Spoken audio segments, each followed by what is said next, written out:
Hello, চলে এসেছি আরও একটা মিনি ব্লগ নিয়ে। আজ হচ্ছে জামাই ষষ্ঠী। তো এটা হচ্ছে জামাই ষষ্ঠীর মিনি ব্লগ। আমি বলি দাঁড়া, তুই বলবি, দাঁড়া। আসলে আমি সকালবেলায় পড়তে গিয়েছিলাম, ওখান থেকে একবারে পড়াতে চলে এসেছি। তো বাড়িতে গিয়ে স্নান করে যাবো মামার বাড়িতে। তো আগে ওর সাথে একটু কথা বলো, ও একটু কথা বলবে। বল, কি বলবি বল। ও খাতা লেখা করছে, তাই বলছে। কি লিখছিস খাতাতে? ছোট আছে এবিসিডি। পড়া হয়ে গেছে? ঠিক আছে, চলো তাহলে পড়া হয়ে গেছে, তো বাড়ি যাওয়া যাক।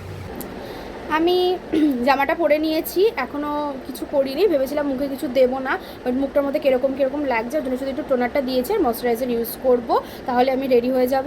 আর পুচকু আসছে আমাদের সাথে যাবে, আমি মা আর পুচকুই মামা বাড়িতে যাবো। তো চলো একবার রেডি হয়ে তোমাদের সাথে দেখা। আমি রেডি হয়ে গেছি, এত গরমে আমার আর কিছু ভালো লাগছে না। আমি চুলটা জাস্ট এই যে এইভাবে বেঁধে নিয়েছি, এভাবে করেই আমি চলে যাব। আমার কোনো ব্যাপার না এরকমভাবে যেতে। তো এত গরম পড়েছে, কালকে এত পরিমাণে বৃষ্টি হলো, আর আজকে ঠিক সেই পরিমাণেই গরম পড়েছে।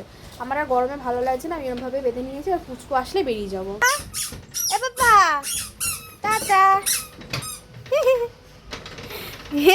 বাবা যে চলে এসেছে, হ্যাঁ যে পাপা চলে এসছে। আমরা এখন যাব মামা বাড়ি, তাই তো পাপা? মামা বাড়ি যাবো তো? হ্যাঁ, মামা বাড়িতে দিদি আর জিজুও চলে এসেছে। আর দিদি বাড়ি থেকে এইটা নিয়ে এসেছে ড্রাগন ফল, ওদের গাছে 3টে হয়েছে। তো ও বাড়িতে একটা রেখেছে আর আমাদের জন্য 2টো নিয়ে এসেছে। ওর গাছের ড্রাগন ফলগুলো খুবই ভালো, তো একটা নিয়ে এসেছে। চল, তো রাস্তায় তো লেট হলো কেন? কি করছিলি বাড়িতে? আর বলবো না প্লিজ, আমি এত ব্যস্ত সকাল থেকে একটু টাইম পাচ্ছি না। কাল ছুটি করে বলো, তাই সংসার সামলিয়ে এই আসার সময় হলো। ওর এখন আসার সময় হয়েছে, এখন বাজে 4টে। এখন বাজে 4টে, ও একটাই আসেনি। ও 4টে বাজে। আচ্ছা ঠিক আছে, 8 ঘন্টা, 3:30 এসেছে। তাও ও এখন এসেছে, জামাই ষষ্ঠী ও এখন এসেছে।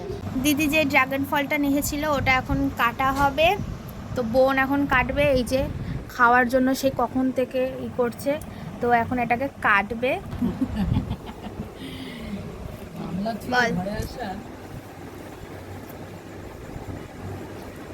এমনি আমার একটা ফেভারিট ফল। ভালোই খেতে, অবশ্য আমার অতটা ফেভারিট না, বাট ঠিক আছে। আজকে জামাই ষষ্ঠী যেহেতু স্যাটারডে পড়েছে, তো তার জন্য আমাদের বাড়িতে আজকে নিরামিষ। তো তার জন্য হচ্ছে ফ্রাইড রাইস, আলুর দম, আর এখানে আছে চাটনি, পাঁপড়ও করা হয়েছে, আর এই যে মিষ্টি। তো